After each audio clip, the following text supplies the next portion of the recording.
Hello and welcome to Paper Tuesdays with Michael Dwyer and Mark Halpin. Woo. Hey! Come on in. Hello. This is better. Progress. Hello, Georgie.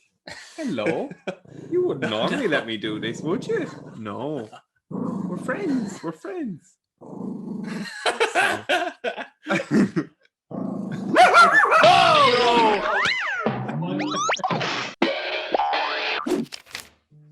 No, sorry about that. No.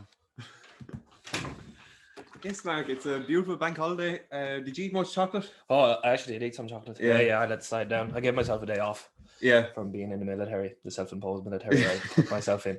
So I took last night and today off. Yeah, I forgot how great chocolate tastes. I'm still on the chocolate buzz kind of. Yeah, binge. Yeah. Riding the wave. Yeah. It's you don't want to crash though. No, you know? That's the fear every time. Yeah.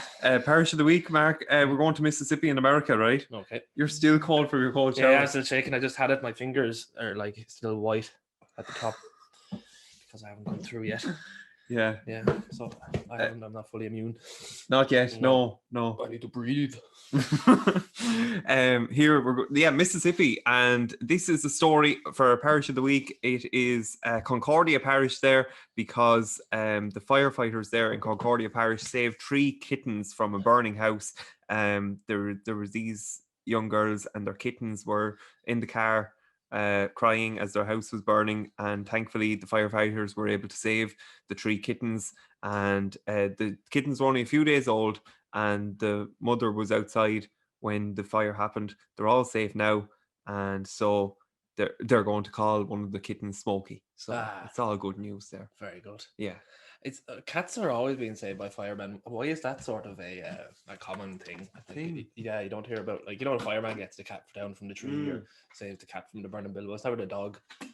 Is it because dogs are getting out, or maybe dogs get out? Why aren't cats getting? Cats are meant to be smart, aren't they? Yeah, you think they'd get out, like. Yeah, that's an odd one. Anyway, well done to Concordia. They get in the Parish of the week. Yes. Have we might have. Oh yeah, this is a good one from Stradbally in County Laois. This is Leinster Express, Mark. They are doing an initiative there. If you gather enough rubbish to fill a standard rubbish bag size, you get a free ice cream cone. Reward the good deed. Isn't that great? Yeah, diabetes in return for yeah, so they're litter bags and equipment going out everywhere, and so the Simpsons Gala there in Stradbally is helping getting the place in a better appearance as they over the Easter holidays. So it's all good news there. All good. That could be very easily manipulated as well. If you could just brought your rubbish from home, gave it to them, they'd get rid of it and you get an ice cream. That's a win-win-win-win situation right there. I know where I'm going to see that. Outside your 5K. Yeah. To get an old ice cream cone. Yeah. There's another one. And I suppose we've one from Laois today, actually. It was about socialization being a muscle, Mark, and you have to keep using it. And that's something that Carlow-based child psychotherapist Dr. Coleman Noctor is on about, because he thinks the muscle might be underused because of the pandemic. Social interaction has become a chore rather than something we used to enjoy. And so he's worried that children will become fearful of socializing. So that's something to be careful of. What do you think? Yeah, it can happen. It's happening to me. I think I'm scared of socializing more so than I was definitely when I was younger. Or maybe it's because, you know, when you're in school, you have to socialize. You go there every day to a place full of people. But now we don't. Like, you work in an office. I don't even work in an office. I work for, like, actually, no, because my job, hopefully, eventually, if COVID ever ends, I will be working with people directly every day. So it's a muscle, and you have to build it. And I think everyone's muscles are atrophied at the minute. But then you kind of, like, it is nice to get going and talk to people and meet them, you know? So, yeah. Just got images there of you leading a group class, and, you know, with those little headset microphones, and, you know, you were made for that, weren't you? On a bike and, like, a spin in full lycra. Come on, guys! There's a great scene from The Office where there's a guy doing that, giving a class, and Dwight is he's in part of the group, like, he's like, starts questioning your man's authority as leader of the group, and he's like, he starts giving the directions. Your man's like, charge. I can't do it justice. Yeah, but I get the sense from The Office that that's a common theme where, you know, Dwight has a problem with that authority role. You know, remember when the racial training, and he kind of takes over that. He wants to, you know, and even though he's the reason that they're there. Yeah. So I haven't watched much of The Office, but it's nice to see that team running there too. So children love experiences, they don't love things, and I suppose that's one of the reasons why Cat Stevens wrote that song, Father and Son. Yeah. It's not time to make a change. We'll have to do that song. That's what we need to get down to writing that. Right. I was listening to We Didn't Start the Fire in the Gym the other day, and it always makes me laugh every time I listen to it. Every time it comes on. Micheál Martin, Paddy's Day, Blood China, Arklow Bay, South Pacific. Where's your face shield out in the valley? Oh, we're hilarious. So I don't think we've many more articles, but that's enough. Let's go to an old TTP. And Mark, you have been busy with your TTPs. Now maybe it's because you didn't recover on your whoop, so maybe it was because you were consumed so much of these. Putting with my parent. Oh God, why do we have to start with this one? Okay, so I'm not going to say when this happened for legal reasons. I'm not going to say who it happened with for other reasons. But I was on a date on the beach locally, and within my 5K. So I didn't break that rule, but I didn't break any rules. Disclaimer. Okay, I'm just going to tell the fucking story now. I went to the beach, and I went to Saline, and I walked back towards, you know, Saline, you walk back towards Clone that way. So it's like, it's close enough to be with my 5K, but it's far enough that the people that I see there might not know me. If I go down here, I know I'm gonna see people I meet. So you don't want to bring that on a first date. You don't want to be meeting everyone, you know. So I was walking with her down the beach, and got around halfway down the beach, and I looked up in front of me, and I could see people walking towards me. And it was, first of all, I seen a blue jumper, and then beside the woman in the blue jumper was a man with grey hair and a little dog running around her ankles. Yes way. So then I did a full 180. Yeah, okay. I did a full 180. I didn't do a full 180, and I said it to her. I was like, right, that's my parents. So I turned around and we walked back anyway. But and then I was like, maybe it's not them. So I turned around like after another 20 yards, and they were after picking up the pace. Because they knew it was me. No way. Yes way. So I had to pick up the pace. Then we got back to the car, and I missed call from my mother, so I knew that the jig was up. Like, and she's been leaning into it heavily ever since, trying to find out who it was and find out more. Wow, that's a great story. Yeah, because even like I was driving to go like to the beach, and I seen Flood and his girlfriend on the way, and when I got bypassed them, and I was like, oh Jesus, thank God he didn't see. I was like, oh, I'm away with it now, I'm clear. That was the close call. But then little did I know, it couldn't have got much worse. Janie, well, fair play to you. Fair play. That's like, oh, you did everything right. Like you can't fault any of your prep, and yes, that's just what happens. Social distancing. Oh, that's a great word. I just like the word. Yeah, it's a great word. So it's social distancing. I don't know why I thought about it. I was like, you know, these fucking like dance offs people do. I just pictured it spinning around on the floor and standing up like this.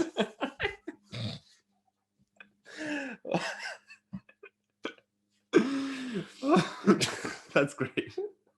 Here, I'll take the spotlight off you there, because pretty intense on you. It's like prime time at the moment.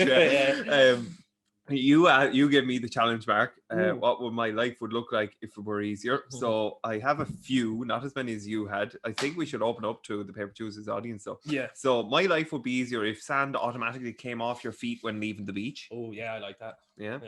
Autonomous cars. I'm looking forward to that whenever it comes. I really want that. Another one I wanted was so that you don't have to refill with fuel. It's just it's such a hindrance, isn't it? It costs you money, it costs you time. You might get on your hands and have to go to the shop and wait, and like, it's awful.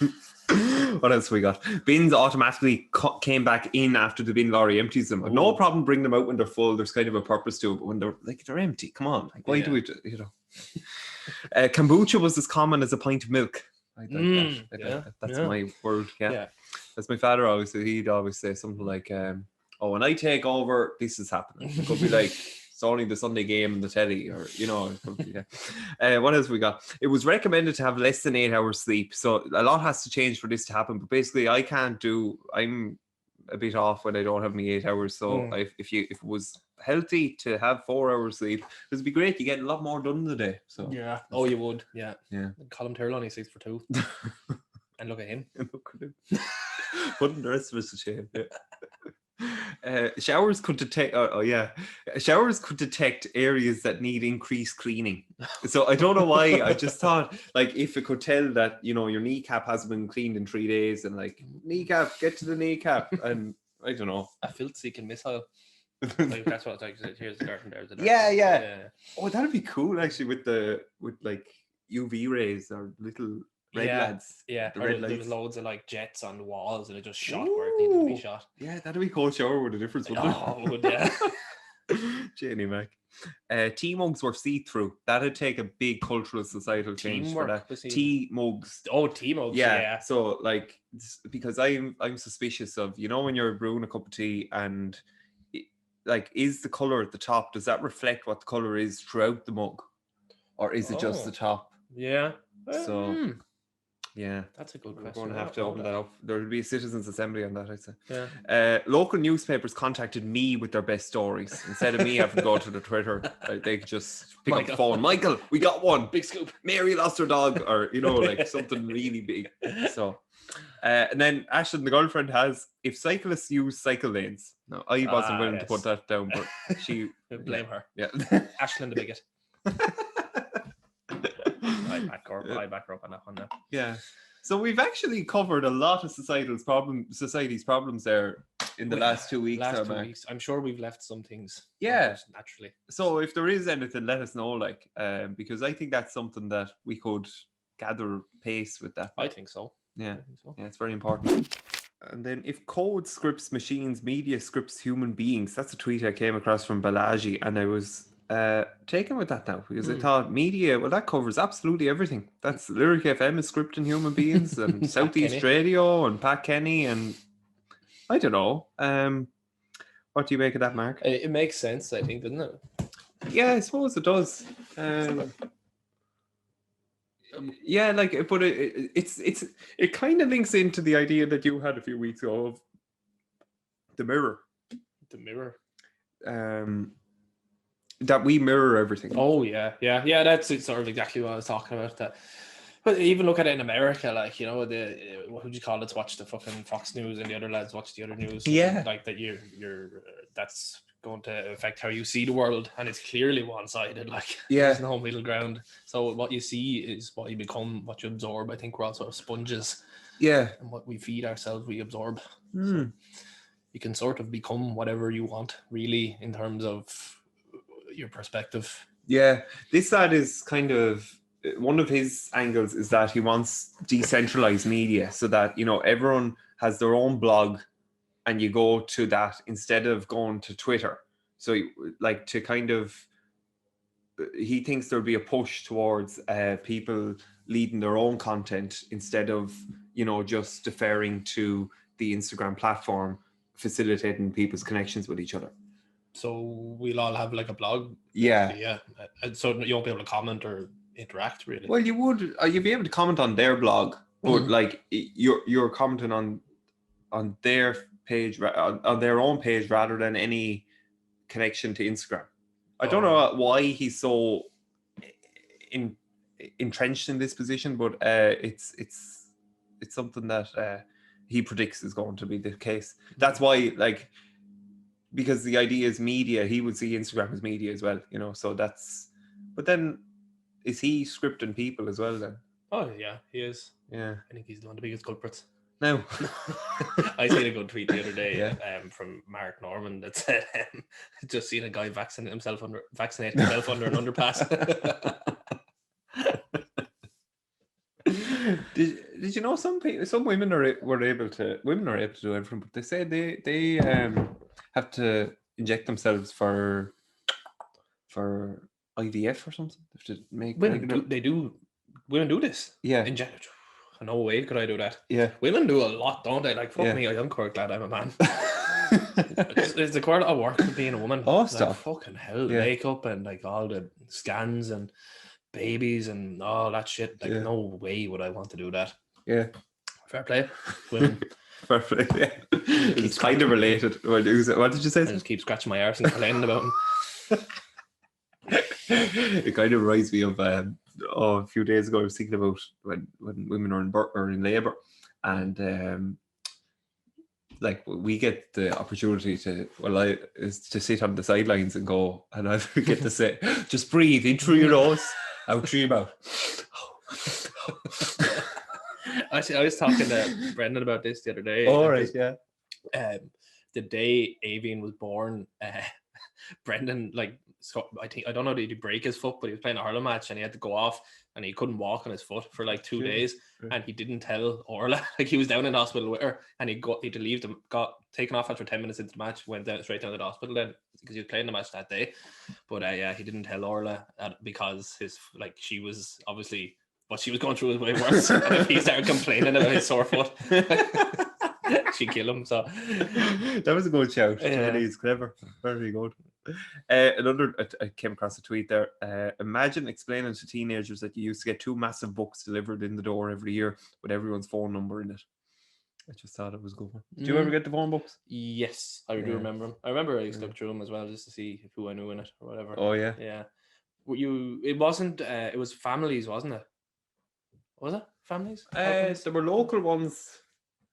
Was there a local phone book of houses? No, there was a local purple and gold one, but there was also the Aircom ones would have like Brown J or whatever, like Dwyer M, or so they were a bit unpredictable in that sense. Yeah. So there's no phone books anymore, sure, is there? No, I wouldn't see them. Milkmen. Oh yeah, there is the odd milkman still out there. There's a comeback for it, isn't there? There's a comeback for it. Milkmen do it on your doorstep. Pat Mustard type characters. Yeah, because I think you can order online to get something delivered to your house. Oh, can you? Yeah. Maybe the Tesco man is the milkman then as well. Really? Isn't he? Yeah, I suppose. Yeah. Yeah, that's true. Swings and roundabouts. This is it, Mark. Do we have any? Oh, we do have it. Free to a good home in Gorey. Ah, yeah. Okay, so this is going to be a new segment. Well, probably not, but we're going to give it a go for it. Claire's by Sell, is it? No. This is a new group that I found. What? Free to a good home in Gorey. No way. Yeah, I'll look it up now. Free to a good home. Because in fairness to Nathan Doyle, he suggested that we go to Claire and Elaine's Buy and Sell and read out a random one. So we have OSB sheets free to take away. We have this very nice bag. We have free to take away, collection only, please. We have a sink and a little thing. Isn't that a great group? Yeah. Fairness. There is a toilet in River Chapel, if anyone wants it. We have 10 sturdy packing boxes. PM me only if interested. But they don't look that sturdy. Cardboard boxes. Meanwhile, in Claire and Elaine's Buy and Sell, Sarah Higgins is looking for poppets and fidgets if anyone is selling them or seen them in any shops. Fidget? Do you remember those shops? I don't know what exactly they do, but they were popular in primary schools and had to be banned because they were so popular. They were distracting. Oh, the fidget spinners.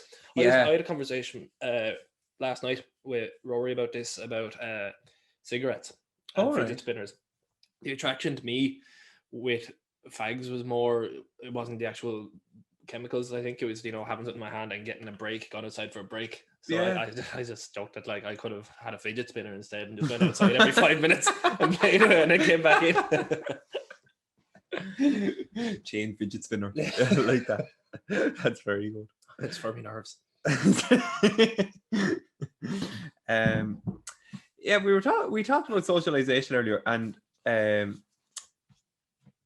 I think post-pandemic with WhatsApp, like, and like I was totally taken with the whole, or you didn't get to take part in it there, but Conor Moore and James Mordaunt ran a sweepstake for the Irish national. Yeah. And it was all set up over WhatsApp in the day. Like, when else could anything like that have happened? Only if people were in the same place at the same time to organize it. Well, like years ago. I just think that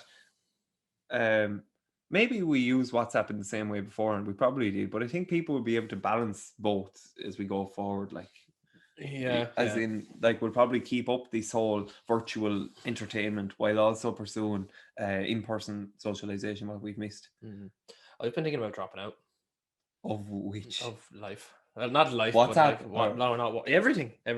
If I wanted to try like a week in a cabin, I think a week. What? Right? Gosh, just no internet. Here's a TTV. Like, right, go on then. So why? Just to try it, because I think you're getting fed up of it. I'm getting fed up of it. Yeah, I'm getting bored of it. Like, I deleted Tinder because I was on it, and like I was flicking through it, and like it became like, why? This is how I view my relationships with people. Is just this passing thing when I'm bored to check on my phone, and it's like swipe left, swipe right, doesn't really matter. I check Instagram. I treat like the way I'm viewing how I interact with other people as like Candy Crush.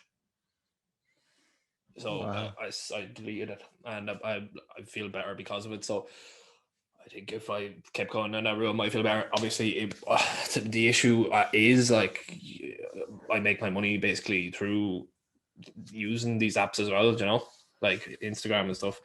So it's going to be hard to kind of mitigate that going forward. So at the minute, I just have Tinder. I'm the same with everything else, but I'd like to try find a system by which I can monitor how I'm relating to these apps. Yeah. Ooh. That's the next step, isn't it? Like the apps wanted to say, oh, look what we're doing, and you can monitor your usage, but what you said there was monitor how you intake it. Yeah. So it's not about the length of time, it's the amount of time you're, as you described there, going through that Candy Crush motion of how you relate to it, I think, is my issue.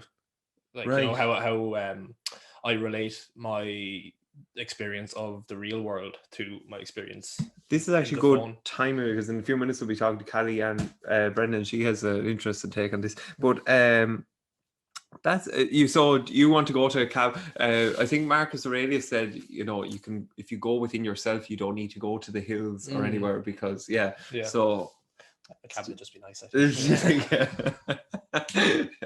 Well, I read an article, a lengthy one from some American title, and it was about the dangerous, understated impact, a negative impact of meditation. So they have discovered that there are now some studies being done on that. If you meditate for like hours for days, you could have psychotic episodes. And they've had one specific incident where it led to an unfortunate suicide. So like, so we're messing, basically, you know, meditation has become very popular thanks to maybe mainstream apps like Headspace and that type of thing. But they're also saying that we don't know what we're playing with when it comes to the mind. So isn't that mad that I think the message of all the studies were related to, you know, those 7-day silent retreats that the likes of, I think Tommy Tiernan did one. Like he was, they were the ones that really were gaining criticism and attention from the articles. So I don't think meditation in the morning is going to kill you, but that's just your comment on looking to go to the cabin. Just if you are going, be careful when you go on the silent retreat. Yeah, bring something with me to keep myself occupied. Fidget spinner. Yeah. Is there a need for that article? Maybe there is. It was not endorsed. They were reading it. Who was reading it? Tim Ferriss and Mark Manson mentioned it. Oh, Tim Ferriss has done those sort of sides. Yeah, and Tim Ferriss actually had a comment on it saying that he had a bit of an episode or an experience that wasn't the best on a silent retreat. Really? Yeah. So it kind of sent shockwaves because, you know, It's supposed to be great. Yeah. It's not a case of the more the better, really. Yeah. Yeah. But I suppose it's everything in moderation, I suppose. Yeah. Yeah. Even meditation. Yeah. Even paying attention. Only in moderation. I partied last night. Yeah. I partied hard. Yeah. You're living life. I gave it socks. I was living life 365. Yeah. I even ate some biscuit cake as well. So I really have been going at it hard. I was able to stay awake, which is strange. I wasn't able to do it last time. And were you still drinking Rockshore? No, I wasn't drinking Rockshore. I was drinking Bulmers. Maybe that was the difference. That maybe Bulmer suits you. Maybe. I think it does. I think cider might suit me better than beer. Like Rockshore, beer seems to give me a worse hangover. What about you? What did I do? What's your poison? I had 3 different types of kombucha yesterday. No, 2. Sorry, 2. Wow. I think 2. Yeah, they were boiled. Would you drink it late at night now? No. Oh, I was up. I was having a social distance visit, and I said to someone, I'm become more honest, Mark. And I used to I use the typical person that if I wanted someone who said, no, I don't want it, or no. So now if I'm offered tea at a place, I say no, or I say, you hardly have green tea, or, you know. So I say green tea, and this young lad goes, green tea? It was like I had mentioned, I don't know, it was Voldemort or something. It was fancy for what on earth is this man talking about? Oh, yeah. There's Callie coming in. Hello, Callie. I can't hear you. That was great. Hi. Hello, CallyAnn Brennan. That work. Hang on, let me get a full view because he's in my little corner. Hi. How are we? Good, very good. Thanks for taking up the opportunity. And, lads, I'm sitting here with my jellies. I'm ready for the chats. I'm Happy Bank Holiday as well. And you too. Same to you. Why don't we have jellies? Yeah. Sorry, you're getting on to me now. I didn't send out the memo. I'm so sorry. It must be when you're in RTE. That's what you get on the. You must get regular. Oh, you get nothing. Materials. No. Food there now, not so fab. No, the canteen food is great. Anything in the vending machine, not so fab. I bet this is Mark and this is Michael. That's in case you're Hi, Mark. Hi, Michael. Hi, Callie. CallyAnn. Were you on the beer last night? Did you hear that? Were you on the beer last night? Oh God, I don't drink. Ironically enough, I don't. I can't hear you. Don't worry, I got you. I don't drink. I only drink for the Try channel, the YouTube channel I'm on. So that's the only time I drink. I don't drink. In the last 2 years socially. I just haven't. I stopped one day. I was in New York. And I lost my noggin in New York, and I was getting so annoyed because I'm such a touristy person that I was waking up hungover, and I got so angry at myself. I was like, no, you're missing out on going to the museum. You're missing out on going to see this. So let's just try without the drink. And I haven't looked back since. It's great. There's so many non-alcoholic alternatives as well, which is pretty handy. Interesting. We were just talking about kombucha. I don't drink, you see. So, have you had kombucha? No, where is it? You haven't lived, CallyAnn. No, kombucha is where it's at. It's like this fermented tea drink, and it's just so potent, and it's full of energy. And we love to hear it. Fab. Okay, send me a list. I'll send you my list. You send me your list. It's like woohoo. Yeah, put that on the Try channel. Actually, speaking of which, the Try channel is a bit interesting. Like you, how long have you been doing it? I have been on the Try channel. I think I'm coming up to a year now. So I still feel like a newbie. And anytime they ask me to do anything extra, I'm thinking to them, lads, really? But I'm still new, but it's in my head, I'm new, but I've actually been there a year. And it all stemmed from in RTE Pulse. On Friday would be the day that I broadcast. Before me, Shannon and Annie Mann were on. They had a double header show together, so I made friends with them and found out that they were on the Try channel. And I loved the Try channel just in general. If I was bored or needed laughing or anything, I just would go and watch the channel. So when I found out that they were on it, I was hounding them. Like absolutely bullying them into being like, let me get on the channel, I want to get on it. But they couldn't do anything. It's only based on open auditions, which eventually happened. So yeah, I put together a little demo of me talking about a falafel. Don't ask, it was so bizarre. And yeah, they found that entertaining and asked me to come in for a trial shoot. And I had my first shoot with Ciara Doherty, which was so intimidating because she's so fabulous. So we had that one, had the best time ever, and they've kept me on ever since, trying the most random stuff ever. Deadly. It gets a great reaction. It's an unusual thing. People love seeing other people experience new things and that type of thing, don't they? It's massive. I've been in media since I was about 17, and I think only since I started the Try channel had my eyes opened up to the world of media and sort of influence and impact it can have on people. The Americans love the Try channel, like absolutely adore it. Whatever we try, they are so invested in, but it's a community and it's fantastic. If someone says something negative about me in the comments, 3 other people will jump in and have my back. Like I don't have to do anything, you know.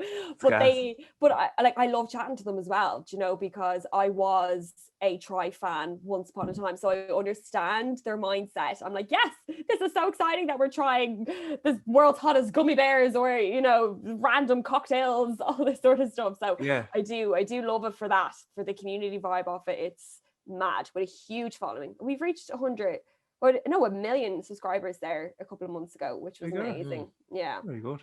Intimidating, but also very good. Yeah. 1 million people, great. That's gas.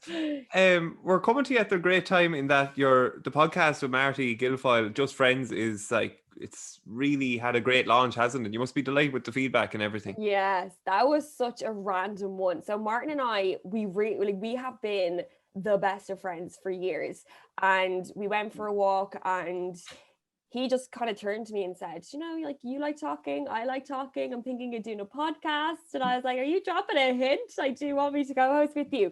And it just stemmed from that conversation, and he came up with the name, and we took it as a genuine take the biscuit out of us as a friendship and just record it. But yeah, the response has been hilarious. Like, I'm getting people telling me they're having arguments with their fellows, like that their mums are sending it to their daughters to listen to, everyone. And then most of them is just as Martin, like, can I get in touch with Martin, please? So I'm now his PA. You covered the episode 2 was all about dating apps, and you got Martin to download the apps as a kind of a social experiment, and that was a great episode. Tell us a bit about that. So he hates dating apps. Like, he has a phobia over them. Yeah. I obviously they don't bother me. I'm on them, but they don't, like, I'm on and I'm off, you know. It doesn't fathom me. But he actually has a phobia of them. But he also is a person, you know, at the same time. So he's going on as a known person, which I think is hilarious. So I challenged him. He didn't want to do it, but I was like, no, we have to do it because it's going to be so funny, because you're completely out of your comfort zone. So yeah, I made him download Tinder, and he went full on. He got the pro, he got the whatever. I don't know how it works, but he paid like the subscription to get all these followers coming in. I was sitting at home watching telly, and I got a message of him saying, downloading the app. I was like, oh, this is great, fabulous, good luck, best of luck, you never know, you might find your soulmate on it and you can thank me at your wedding. And then an hour later, 100 matches. Oh, we're up to 200. I was like, excuse me, what? How is this happening? So the stories that he was getting was just hilarious, just comical. I couldn't, because I'm obviously a female on it, that I know how I talk to people on it. So when I was hearing what all these other girls were saying, my mind was blown. I was like, these are confident. Wow. Yeah.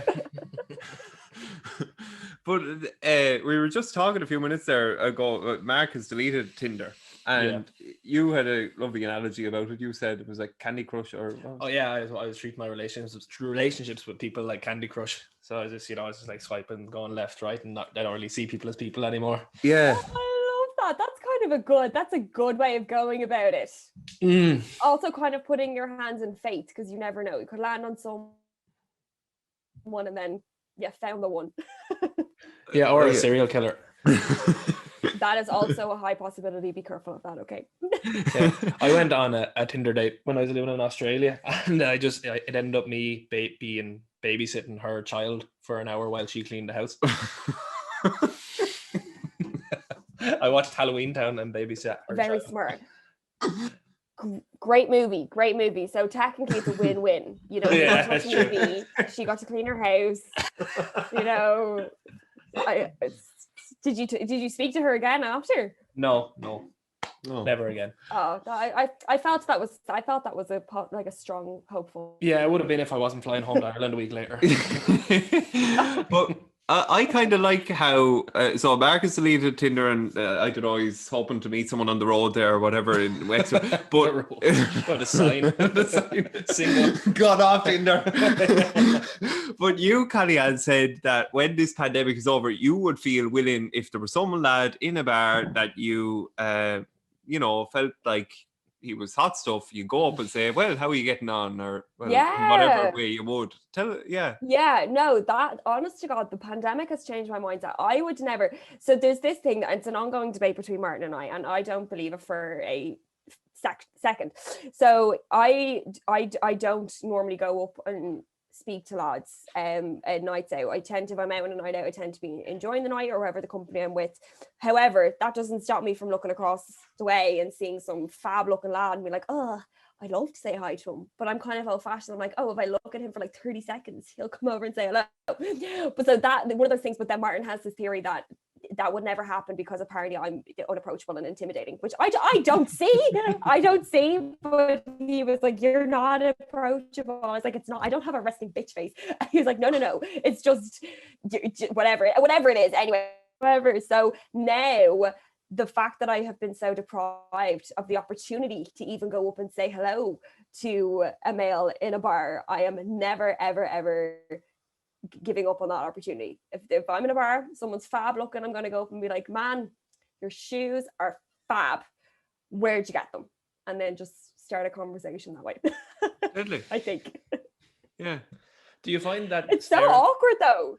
The staring at a lad for 30 seconds work? Because I definitely have never, obviously girls don't look at me anyway, but like I've never picked up on somebody looking at me as them wanting me to engage. See, I think it's because that's true, but I'd be obvious enough. I think I'd be sitting there. I'll just use my jellies. I'd be sitting there sipping my Fanta Zero, whatever it is, like, hi, like it's kind of obvious.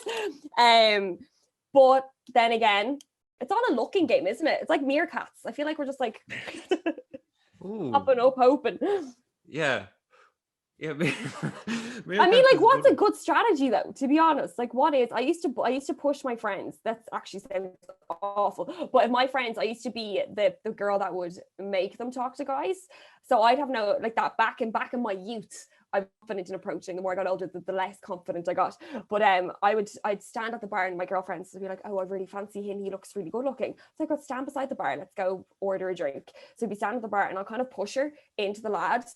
I was like, oh my God, I'm so sorry. And then it would start and I was like, and I'll leave you there. My work here is done. And then I walk away. Yeah. Oh, the Tinder stories, you could write a book on them. Like I had to narrow it down. We've done episode 3 there and we wanted to share some of our listeners' stories. And I got so many. And I got so many from my friends who I didn't even know. I was like, lads, I've been out with you. You've never told me this. This is hilarious. So I was getting so many of these in. But the cousin, we were saying that people had gone out on dates and realized they were actually cousins. And then, of course, it's Ireland. Gas, and then like other ones saying that they got with their, it was just mad. It was just, there were some mad stories, but yeah, you could do 5 episodes just on Tinder date stories alone. They're hilarious. Probably just on mine alone itself, to be honest.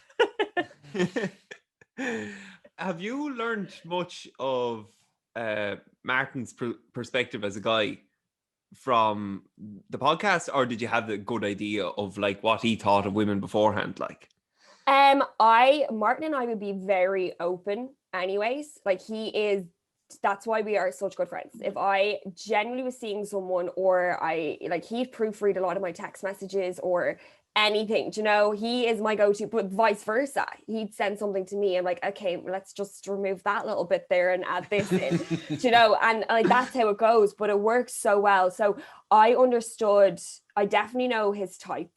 I definitely know how he feels about women. He's very protective over women and the women in his life. Like he's a good boy. And I think that's why like we work so well together. But at the same time, he has those little moments where he'll have an opinion. And I'm like, I don't know if I agree with that. No. And then that's where it kind of gets a bit funny with us, because we're like, we care about you so much, but you are so wrong on this. That's the fascinating part, and that's kind of why I like the podcast, because kind of like, you know, I don't know, there's something like as if it's you're two therapists or something, even though you're not therapists, but like this is Martin representing the male species, and this is CallyAnn representing the female, and they you know, they collide, you know. That's why I kind of like get a sense of it. But like what you like Tinder and Bumble even, so what is it like, have you had weird texts from lads? What do you just... Right. No, but also I'm starting to get I'm starting to take notes. So before, I definitely would get the odd one, and it kind of ruins it, because you'll match and you're like, oh, hey, possibility with this one, and then they'll send something so not cheesy, but rude. I can't do rude. Like I'm just not, it's just not in me. That's an instant no for me. I'm funny. I like weird and quirky. So if someone says something funny or weird, I'm invested. You've got me. That's hilarious. I'm hooked. So that's how that works for me.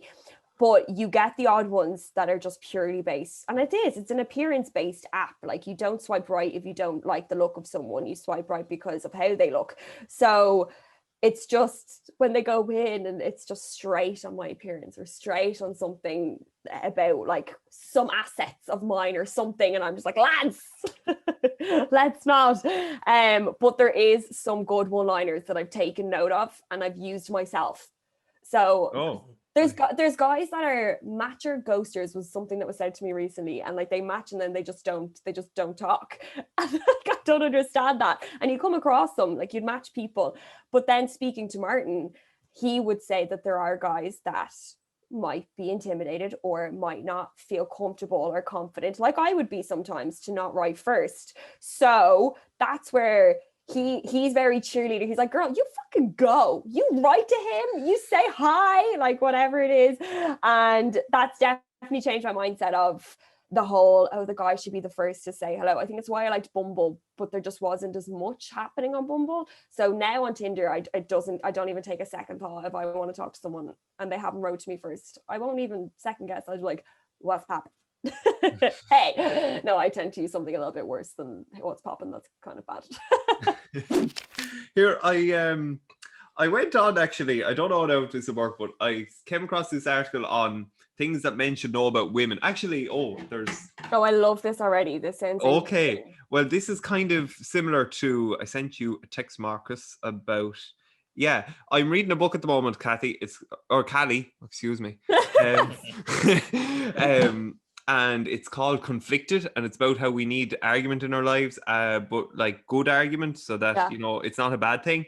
It's by Ian Leslie. I'd recommend it. But one of the points that he's made is men could care or empathize more, but we don't seem to bother. And like, it's a no-brainer. It makes sense. But when it's put down into that simple language based on studies, it kind of struck a chord. I was like, Janie, right? You were struck by it as well, were you? Yeah, it makes sense, doesn't it? We definitely can empathize, but we just don't. I think women seem to be much better at it, and they do it more often. Yeah, because we literally only said that because we were saying in the recent episode, in episode 3, we were talking about liking and following people when you're in a relationship. But one of the things we brought up was, I was saying that you could stand there and like 1,000,001 guys' photos, comment under them, and turn to your fella and be like, does that bother you? Are you annoyed by that? We're gonna have a little tiffy over this now. And they'd be like, no, it's grand. But it's killing them on the inside, and they just won't say anything. And it's just that thing of, are they avoiding confrontation or does it bother them? It just adds to it all the time. But that's such an interesting one to hear. Yeah. And it's kind of interesting then that even like in connected to that, Marty went on and said something like, you know, you might say no now, but it'll end up that in a few months' time, you'll want to throttle them for something else, even though it's a minor thing, but it's all leads back to that. So yeah, it's a minor real life example of that.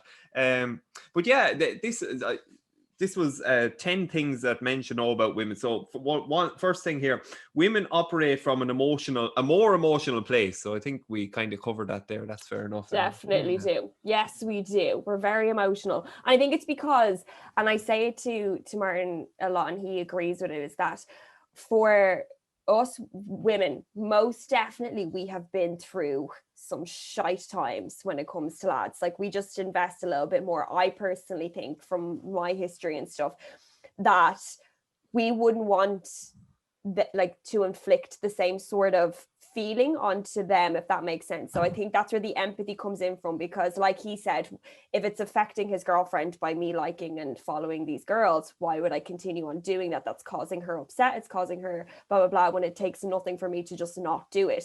So that's where the empathy kind of stems from. But I think you have to have gone through something similar to understand that level of empathy, which he had before in the past. So he, as a male, understood that. But I know plenty of guys who wouldn't comprehend that way, if that makes sense. It was just when you said about, the whole thing was about liking Instagram posts, and I was thinking, Jenny, how we've moved on. And do you remember the poke function on Facebook? Do you remember that was a big one? You were always poking me. Yeah, what a word. Did he just poke you? You poke him back? No. I forgot it. Can we please bring back the poking? That was so good. That do it anymore. You can't do it. I don't think so. The bandit did it. The bandit, Let me check. No, you can't. You're going to poke someone in RTE. You're going to poke Marty Whelan, aren't you? I know you. Yeah, Marty, me. I saw you at the vending machine that one time. Here, number 2, women have a long history of feeling wronged by men. You kind of touched on that there as well, or kind of. Yeah. Did I write these? Ever a 3. Women want to feel understood. Ooh. Yes. Understood. Yes. If you think about it, if you're understanding, so say I'm in a relationship with someone and I go to them with a predicament of some sort, but they couldn't give 2 shits about him, like, oh, do you know what? I'd rather just wash like the dishes instead of having to deal with this, or I'd rather go out on a drive or something and not have to deal with this conversation. If someone sits down, listens to your story, and even if they haven't got a feckin' notion, but just nod and say, yeah, I understand that, that's mad, my goodness, are you okay? That's crazy. It's just that extra, I get you, I get that. That shouldn't have happened to you. Jeez, that's shite. And then that's it. I'm good. I'm great. That's why I wanted to rant. Thanks so much for the agreement. So if you feel understood in some way, I mean, I hate to bring it back to this, but it isn't that thing of like happy wife, happy life sort of scenario. No. Yeah. No, it's just a nice thing. Just like if you were to rant about something, it's a good to have a vent, but it's better to have a vent when someone actually cares about what you're venting about. Yeah. It also makes for a better debate, I think. I think so. All for that. There you go, lads. We're having many epiphanies today. Yeah, women are not crazy. That is one. I'm not making it up. I mean,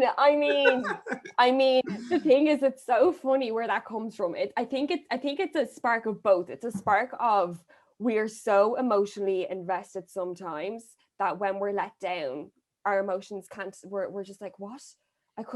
You did that, what? And you get so like, why is that happening? That wasn't part of like my forecast. I wasn't expecting this to happen. But as regards to crazy, I would just put crazy as passionate. I mean, if you weren't crazy, it's a boring relationship. You need a bit of kuka in it, to be honest. From both sides. What a word. That's our word of the week. Kuka. What does kuka mean? There you go. You can have that one for free. Yeah, thank you very much. You're very welcome. Very welcome. Women endure a lot of pain. Janie Mac, we're going dark, aren't we?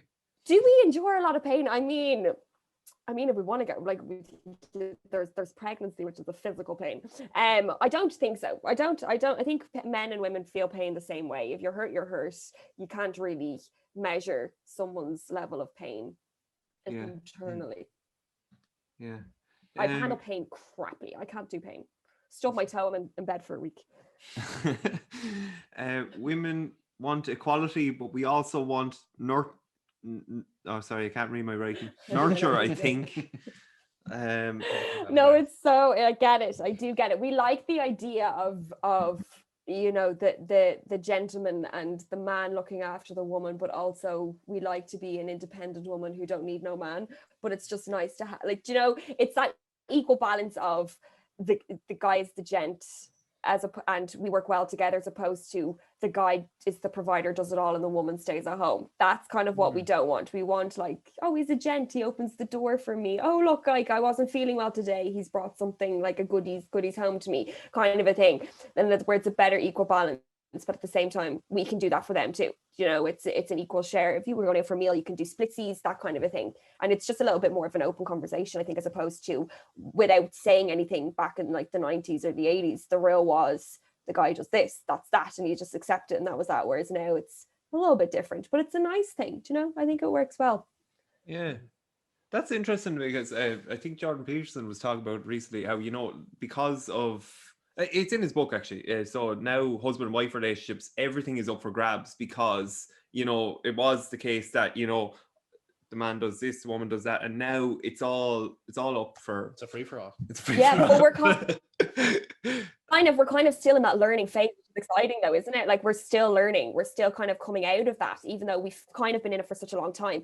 We're all still learning. Do you know, I grew up in a family where, you know, it was like starting to come into equal sides of things, but before that, like, my grandparents, absolutely not. My granddad was the carer, my granny stayed at home, like, that was it. So you're kind of seeing it change, but I think now getting into this, the next, good luck to the millennials, that it's just going to be crazy. The TikToker generation, I don't even know, they're just going to be dancing their way through arguments, I think. We were talking about that, social distancing. Oh yeah, we were going to change it to social distancing instead of distancing. I like it. Pitch back to Leo Bradker. So we took your word, and you can have that one from. There you go, guys. It's a give and take, isn't it? See that? Equal. Yeah, there you go.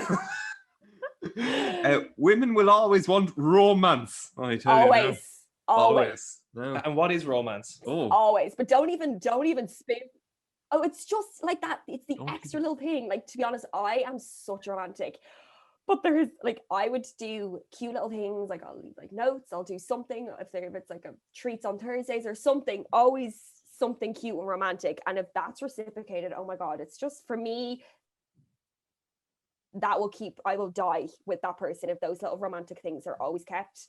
I would love, like, it's just such a huge thing. Even if it's just you're walking down the road and you see like a bleeding weed and you're like, hopefully not, but like a daisy or something, you're like, thought of you.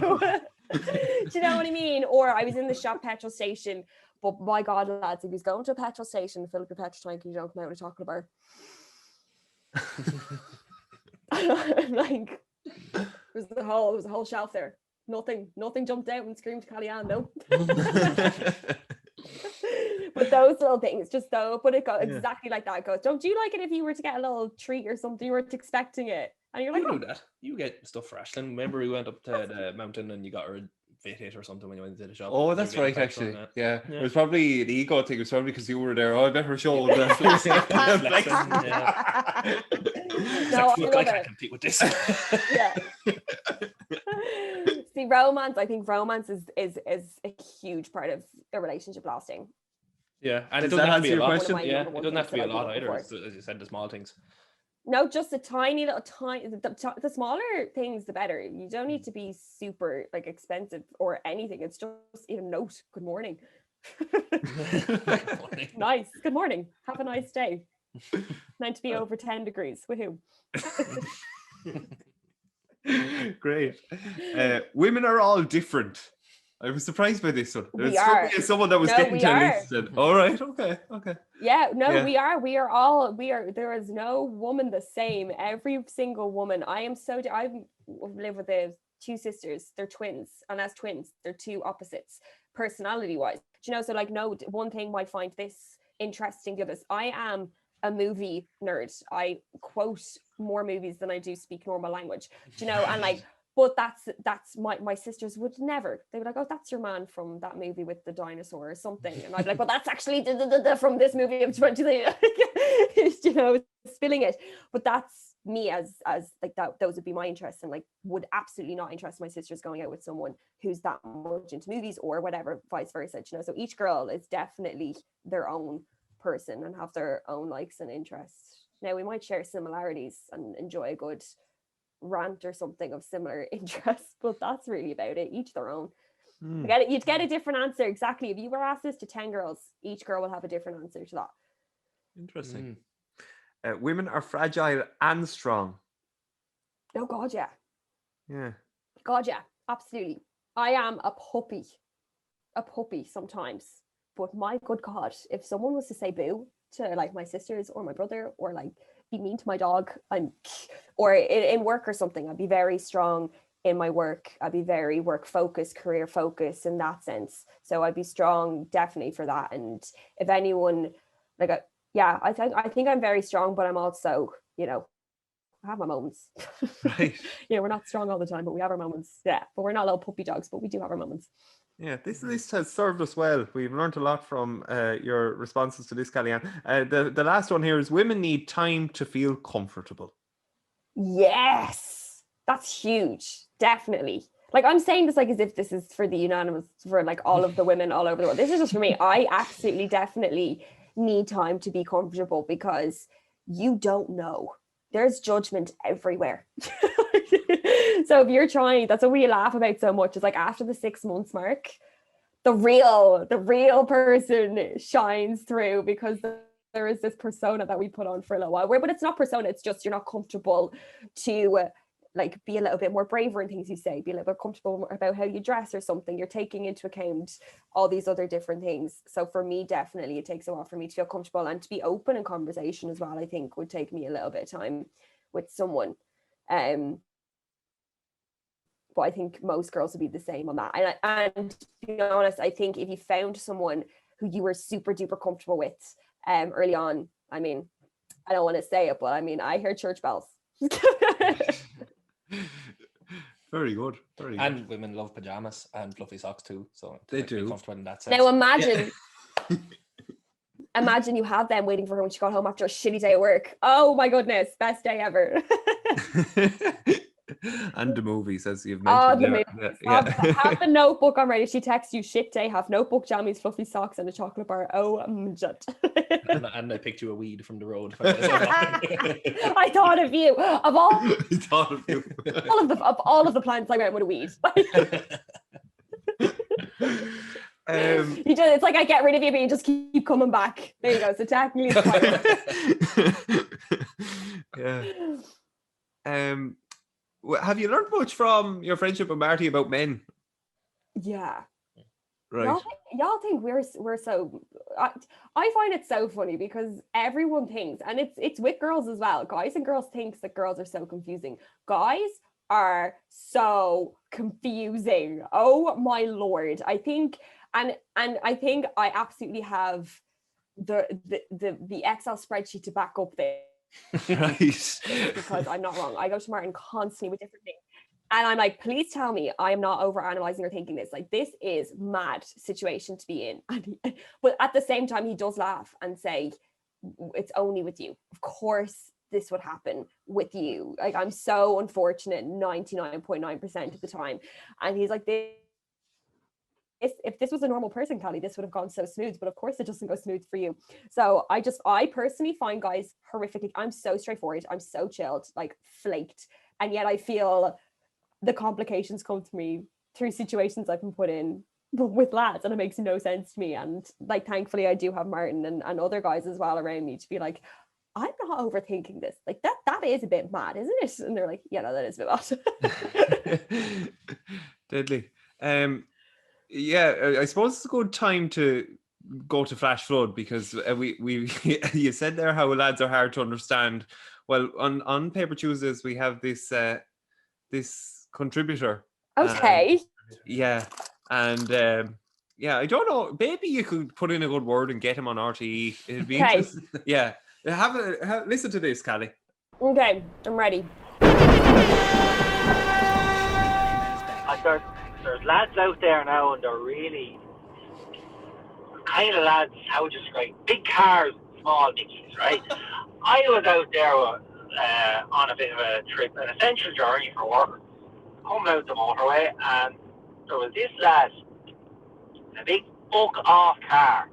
Now, I was doing the speed limit, and I know I was doing the speed limit because I had the cruise control on. I was tipping along at the speed limit, as you're supposed to.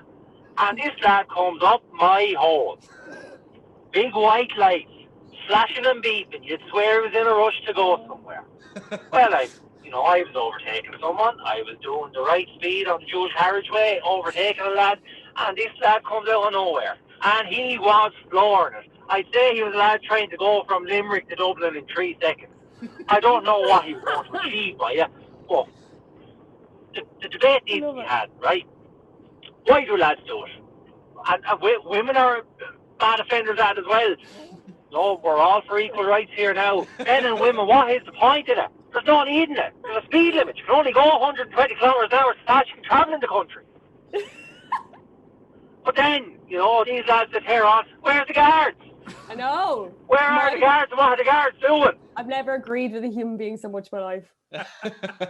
That is the most relatable voice note I've ever heard in my existence. I'm like, everything. I was like, yes, I agree. I'm such a speed limit gal.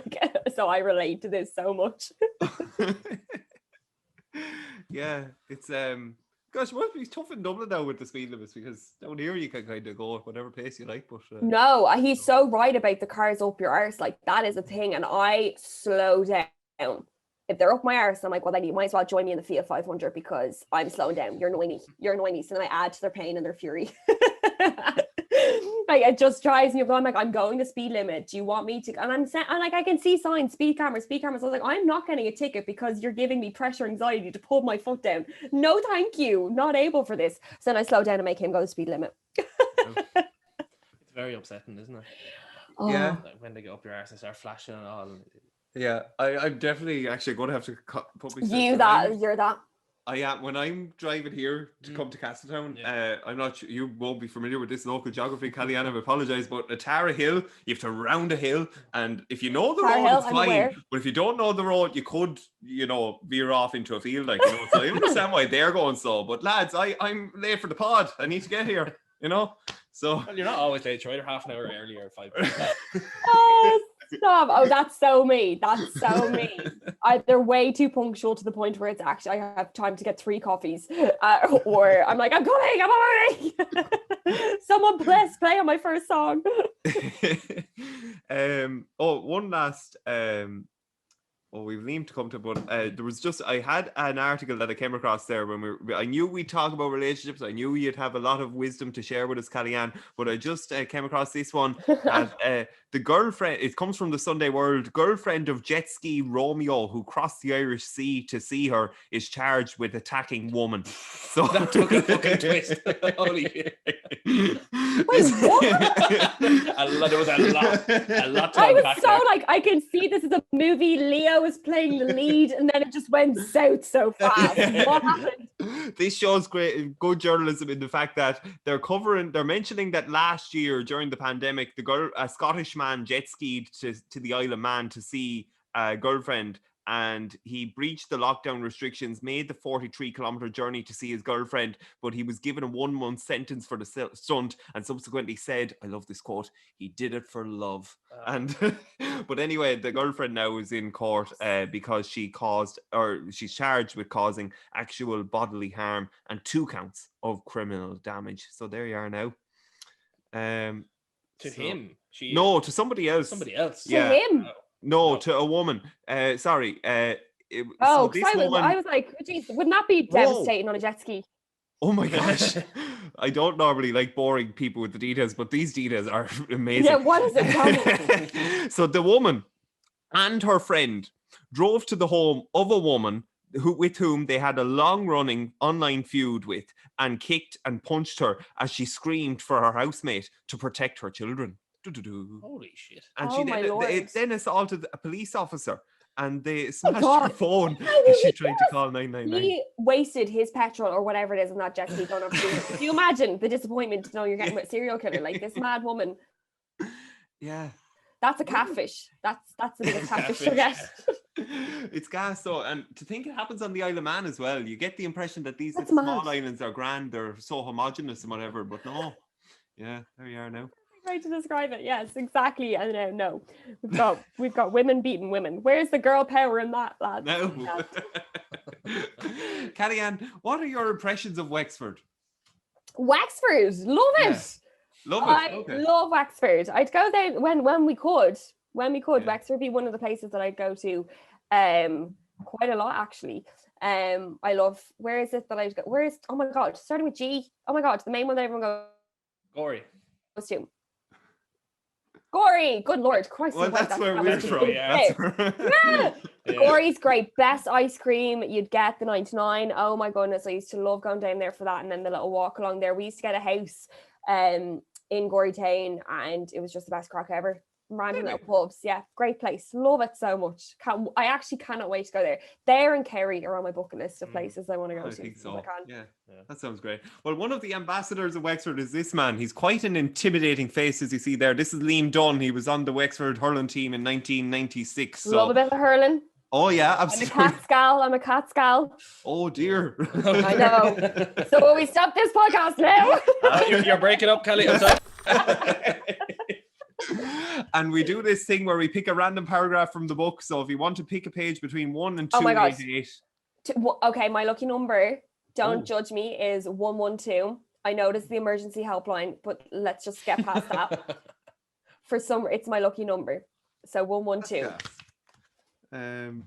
Why is it? It's going to get real sad real fast. It's always been one of those numbers that follows me for years. Just when I was younger, it stood there, but then a friend of mine in RC passed away, and I played a song by 11-2 or 1. That number was in the song until like a week later, and it was playing on my Spotify, and I realized the number was there, and I just lost my life. I was like, no, it's definitely my number. Like, I'm getting it tattooed on me and everything. It just follows me everywhere. There you are now. There you go. Yeah, that's quite the story. Meanwhile, the club versus county controversy had ensured that once again Out at the Balloch were public enemy number 1, and we were under pressure to retain our title and shut our critics up. But after such a terrible year with the county, Tomas, Martin and myself were only too glad to get back to grassroots. I love that. That's a good one. Yeah, that's a great one. Number 1. There was blood on one of those pages when you were flicking through it. There you go. That is the definition of blood, sweat and tears went into writing that book. Yeah. That's a bit of Dunn's blood on that. I wouldn't be surprised, or someone else's. I can't find it. It's gone now. Oh, well, okay. CallyAnn, you can find it. You've had a great quarantine with Quarantine FM. You're on RT Pulse on Friday afternoons at 2 till 4, and you're on Instagram, of course. What's your Instagram title? CallyAnn Brennan for everything. This has been a great buzz. We've learned a lot. CallyAnn, thank you. Thanks very much, CallyAnn. Thanks for having me. I've had a ball. I've had jellies in the chats. It's been great. Thank you for having me. I appreciate it. Thanks a million, CallyAnn. Bye. Bye. Take care.